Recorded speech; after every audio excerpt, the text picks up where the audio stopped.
کائنات کے اختتام سے متعلق یہ جو ایک تھیوری ہے کہ یہ ایکسپینڈ ہو رہی ہے اور میکسیمم ایکسپینشن کے بعد یہ کانٹریکٹ ہونا شروع ہو جائے گی، کیونکہ کائنات کی عمر 20 بلین سال تک بتائی جا رہی ہے موجودہ دور میں۔ تو 20 بلین سال یعنی کہ اتنی رفتار سے اگر یہ ایکسپینڈ ہو رہی ہے تو یہ اربوں خربوں کیا کہہ سکتے ہیں کہ بہت بڑا فاصلہ ہے۔ اور اگر اوپر سے یہ کانٹریکٹ ہونا شروع ہو بھی جائے تو ایک ٹائم لگے گا، پاسبلٹی ہو سکتا ہے کہ یہ کانٹریکشن شروع ہو گیا ہو اور ہمیں نہ پتہ چلو۔ ہاں، جیسے جیسے نزدیک آئے گا اور یہ مادہ اکٹھا ہوگا، اس کانٹریکشن کی سپیڈ بڑھتی جائے گی اور بہت تیزی سے یہ کنٹریکشن ہوگا اور ایک دم سے سب کچھ کلیپس ہو جائے گا۔ ہو سکتا ہے کہ سکڑنے کا یہ عمل شروع ہو چکا ہو۔ اگر ہمارے دوربین یعنی کہ ٹیلیسکوپ آج پھیلاؤ کو دیکھ رہے ہیں تو یہ تو پچھلے اربوں سالوں کے پرانے واقعات دیکھ رہے ہیں، اس لیے کہ روشنی کو وہاں سے ہمارے ہاں پہنچنے میں ایک لمبا عرصہ لگتا ہے۔ جب ہمیں سکڑنا نظر آئے گا تو قیامت ہمارے گھر تک پہنچ چکی ہوگی۔ سکڑنے کے اس عمل میں فلکی اجسام، کہکشائیں، ستارے اور یہ نظام جب ایک دوسرے کے نزدیک کھینچے چلے جائیں گے تو کشش ثقل کا توازن بگڑ جائے گا۔ ایک تو ریزن یہ بھی ہے کہ سورج جو ہے آہستہ آہستہ بلیک ہول میں تبدیل ہوگا، اس کی گریوٹی بڑھ جائے گی۔ ایک تو اس کی ریزن ہے کہ سولر سسٹم میں گڑبڑ آ جائے گی۔ دوسرا، اوپر سے یہ نظام کولیپس کر رہا ہوگا، ستاروں کے اندر کی پلازما گیس باہر کی طرف نکل کر ساری فضا کو جلا کر بھسم کر دے گی۔ بڑھتے ہوئے بیرونی کھنچاؤ کی وجہ سے ستاروں کا اندرونی دباؤ کم ہوتا چلا جائے گا، حتیٰ کہ وہ عوامل جو ان کے اندر توانائی پیدا کرتے ہیں ان کا عمل ختم ہو جائے گا۔ جب ایک کے اندر اگر ستاروں کے اندر، سورج کے اندر فیوژن ریئیکشن ہو رہے ہیں تو ایک وقت آ رہا ہے انرجی ختم ہوتی جائے گی، انرجی ختم ہوگی تو فیوژن ریئیکشن ختم ہو جائیں گے اور یوں ستاروں کی روشنی مدھم ہوتی چلی جائے گی۔ فضا گرم پلازما گیسوں کے ٹھنڈا ہونے کے سبب کئی رنگ بدلے گی اور آخر میں کائنات کا تمام مادہ اندر ہی اندر دب کر ایک مہیب دو ہیکل بحر ظلمات بلیک ہول بن جائے گا۔ پورا کا پورا مادہ کمبائن ہونے کے چانس ہے نا، اور باقی رہا سا مادہ بھی ہڑپ کر جائے گا اور آخر کار یہ زمان و مکان کو بھی اپنے اندر جذب کر لے گا اور پھر سب کچھ تھم جائے گا، ہر شے فنا ہو جائے گی، کچھ نہیں بچے گا ماں سوائے اللہ تعالیٰ کی ذات کی۔ اس تباہی و بربادی کے بعد پھر اسی مادے سے دوبارہ نئی کائنات تخلیق ہوگی، ایک ایسی کائنات جو ہمیشہ قائم رہے گی۔ کیا یہ کائنات دوبارہ خود سے تخلیق ہو جائے گی؟ ایسے کیسے ہو سکتا ہے کہ بار بار خود سے تخلیق ہو؟ جس خدا نے یہ کائنات پہلی بار تخلیق کی ہے وہی اسے دوبارہ تخلیق کرے گا۔ بہرحال ایسا نہیں ہے، بلکہ جس اللہ تعالیٰ نے پہلی بار تخلیق کی تھی وہی اسے دوبارہ تخلیق کرے گا۔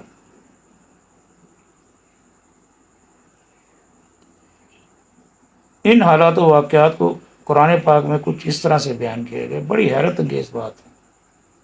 بگ کرنچ کی جو حالات ہیں جو بنیں گے وہ قرآن پاک میں 1400 سال پہلے بیان کر گیا۔ بڑے بڑے انجینئر، بڑے بڑے ڈاکٹر حیران ہیں۔ لیکن حیرت والی بات یہ ہے کہ 1400 سال پہلے جو موجودہ دور کی تھیوریز ہیں وہ کیسے بیان ہو گئی کہ یہ کائنات کا نظام درم برم ہو رہا ہوگا، سارا کچھ کولیپس کر جائے گا۔ یہ بھی تو لکھا جا سکتا تھا کہ یہ کائنات سدا یوں ہی رہے گی۔ بس یہی بات یہی نہیں، اور بہت سارے معاملات ہیں جو پروو کرتے ہیں قرآن پاک کو کلام الہی، بلکہ توریت اور بائبل میں آج بھی موجود ہے کہ اللہ تعالیٰ نے فرمایا کہ میں بنی اسرائیل کو فرمایا کہ میں تمہارے بھائیوں میں سے تمہاری ہی طرح کا ایک صاحب شریعت نبی پیدا کروں گا، حضرت موسیٰ علیہ السلام کے ذریعے۔ اور اس کے منہ میں اپنا کلام ڈال دوں گا۔ ہم مسلمان قرآن پاک کو کلام الہی مانتے ہیں۔ آج دنیا میں بہت سارے لوگ تبلیغ کے بغیر ہی قرآن پڑھتے ہیں اور مسلمان ہو جاتے ہیں۔ وہ حیران ہے کہ ایسے مضامین اس میں کہاں سے آ گئے۔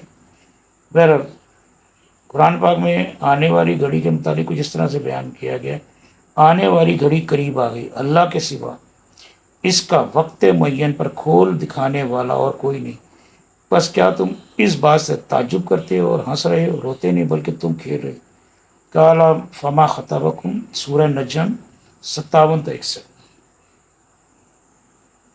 جو لوگ اس موقع پر اگر موجود ہوں گے ان کے لیے تو بڑا خوفناک منظر ہے۔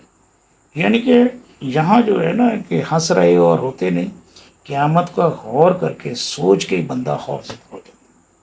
وہ مناظر،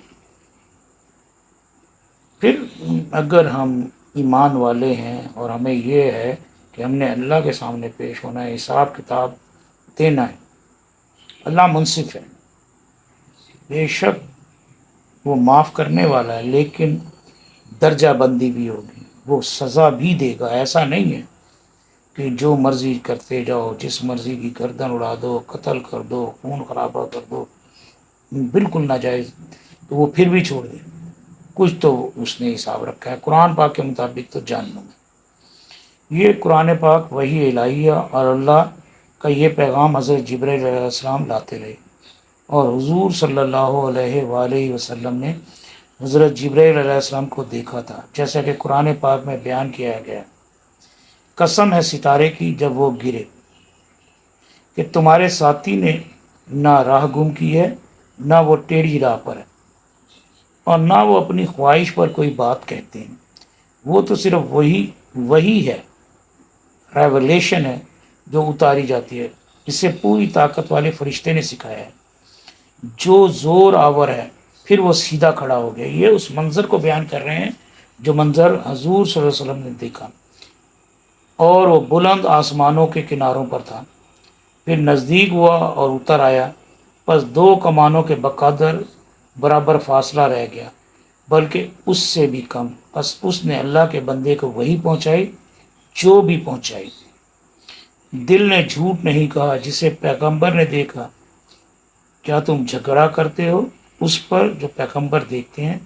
اس نے تو ایک مرتبہ اور بھی دیکھا تھا، سدرۃ المنتہا کے پاس، اس کے پاس جنت الماوا ہے، جبکہ سدرہ کو چھپائے لیتی تھی وہ چیز جو اس پر چھا رہی تھی، نہ تو وہ نگاہ بہکی ہے نہ حد سے بڑی۔ یقیناً اس نے اپنے رب کی بڑی نشانیوں میں سے بعض نشانیوں کو دیکھ لی۔ یقیناً اس نے اپنے رب کی بڑی بڑی نشانیوں میں سے بعض نشانیاں دیکھ لی۔ 1 تا 17۔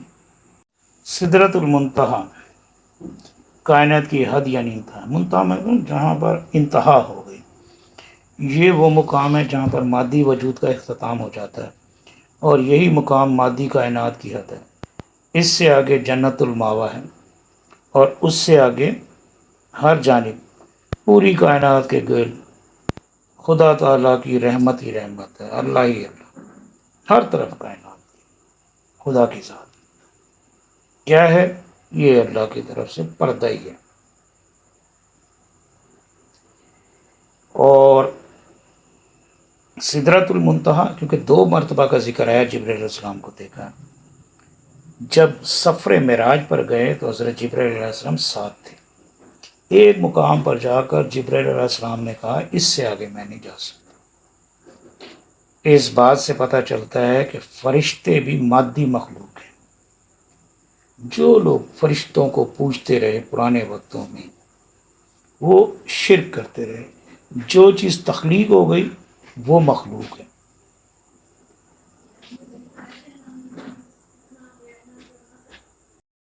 جو چیز تخلیق ہو گئی وہ مخلوق ہے۔ جنات وہ بھی مخلوق ہیں۔ اور سفر معراج کے بارے میں جو یہ سمجھتے ہیں کہ معراج خواب کی حالت میں ہوئی، ان کو وہ سمجھ ہی نہیں آئی۔ اگر خواب کی حالت میں ہوتی تو خواب کی حالت میں تو بہت لوگ ہیں، خواب میں بہت کچھ دیکھتے ہیں، جنت بھی دیکھتے ہیں، دوزخ بھی دیکھتے ہیں، تو کیا ان کا ٹریول جنت یا دوزخ تک ہو گیا؟ ایسا نہیں۔ اصل میں جس اللہ تعالیٰ نے اس پوری کائنات کو تخلیق کیا اس کے لیے کچھ بھی مشکل نہیں۔ اللہ تعالیٰ نے حضور صلی اللہ علیہ وآلہ وسلم کے جسم کو مادی وجود سے تبدیل کر کے روحانی وجود میں کنورٹ کیا، اور روح کے بارے میں ابھی کلیئر نہیں ہے کہ یہ مٹیریل باڈی ہے یا نہیں، لیکن وہ بھی کسی حد تک مٹیریل ہی ہے۔ تو سفر جو ہوا نا معراج کا، وہ ٹریول ہی اس وقت، دیکھیں یہ تو آئنسٹائن کی تھیوری آف ریلیٹیوٹی بھی ہے، جتنا میس کم ہوتا جائے گا، ٹائم ڈائلیٹ کرے گا، اتنا ہی فاسٹ ٹریول کیا ہو سکتا ہے۔ کوئی بھی شخص اگر لائٹ کی موومنٹ سے پورے دن کے کام کرے تو چند سیکنڈ میں پورے دن کے کام ختم کر لے گا۔ تو نبی صلی اللہ علیہ وسلم نے لائٹ سے بھی زیادہ فاسٹ موو کیا۔